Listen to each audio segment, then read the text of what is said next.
I go to Sydney. Hello, my name is Emma. I am a student of English. This is my story. I want to tell you about my life in Sydney. I want to tell you about my fantastic teacher. You can read my story. You can learn English with me. Lesson 1. I go to Sydney. It is a beautiful summer day. I am traveling on a train. 2 men are on the train with me. The men sit opposite me. The men speak English. I don't understand much. I study English but I am a beginner. I don't know many words. I start to speak to the men. I say some words in my basic English. The men understand what I want to say. I am happy. I say that I want to learn English. The men tell me that they are from Australia. They go home from a conference.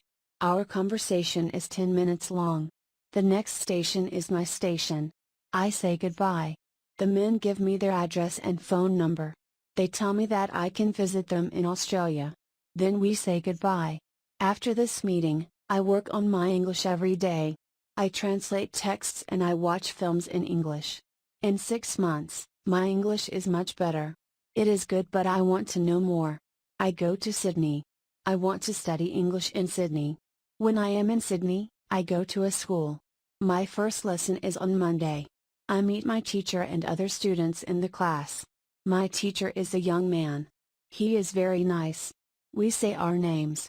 We say where we are from. Then the lesson starts. Our teacher has a question for us.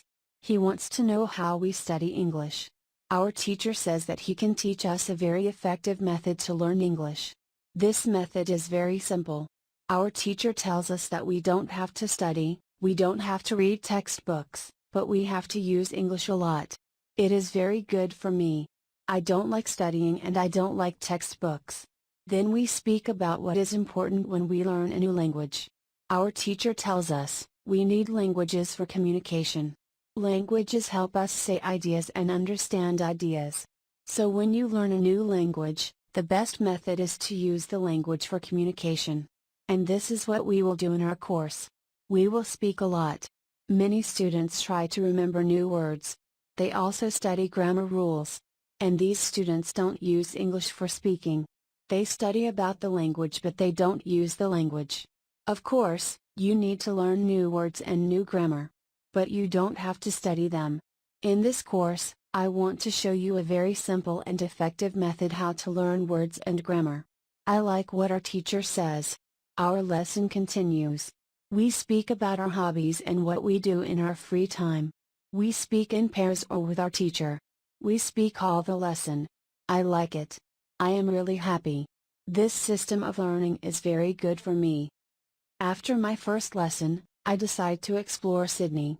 I visit the famous Sydney Opera House and take a walk around the beautiful Darling Harbour. I practice my English by talking to locals and asking for directions. Everyone is very friendly and helpful. I feel more confident using English in real-life situations.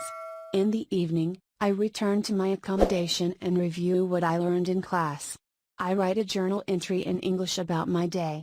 This helps me remember new words and phrases. I also watch an English movie without subtitles to improve my listening skills. I choose a movie that I've seen before in my native language, so I can focus on understanding the English dialogue. The next day, I have another lesson. This time, our teacher introduces us to a fun activity called language exchange. We are paired with native English speakers who want to learn our language. We spend half the time speaking in English and the other half in our native language. This way, both parties benefit and learn from each other. I meet a new friend named Liam, who is learning my native language. We agree to meet outside of class to practice more. As the weeks go by, I notice a significant improvement in my English skills. I feel more comfortable speaking and understanding English. I even start thinking in English sometimes. My teacher encourages us to immerse ourselves in the language as much as possible. She suggests reading English books, listening to English music, and watching English TV shows.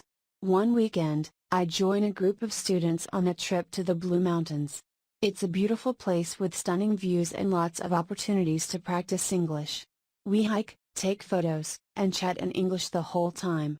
I learn new words related to nature and outdoor activities. This experience shows me how enjoyable learning a language can be when it's connected to real-life experiences. Back in Sydney, I continue my studies with enthusiasm. My teacher introduces us to different methods of learning vocabulary. One method is to use flashcards with pictures and words.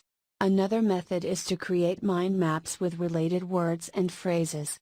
We also play word games in class, which makes learning fun and interactive. One day, our teacher brings a guest speaker to class. The guest is an Australian author who talks about his experience writing books in English. He shares tips on how to improve our writing skills and encourages us to keep a daily writing habit. I find his talk inspiring and decide to write short stories in English. This helps me practice not only my writing but also my creativity. As my time in Sydney comes to an end, I reflect on my journey. I have learned so much and made many friends. My English has improved beyond my expectations. I feel grateful for the opportunity to study in such a vibrant and diverse city. I realize that learning a language is not just about memorizing words and grammar rules, but about connecting with people and experiencing new cultures. When you want to learn English, use English for communication. Practice every day, immerse yourself in the language, and enjoy the process. The more you use English, the more confident you will become. Don't be afraid to make mistakes, because that's how you learn. Remember, language is a tool for communication, so use it to connect with others and share your ideas.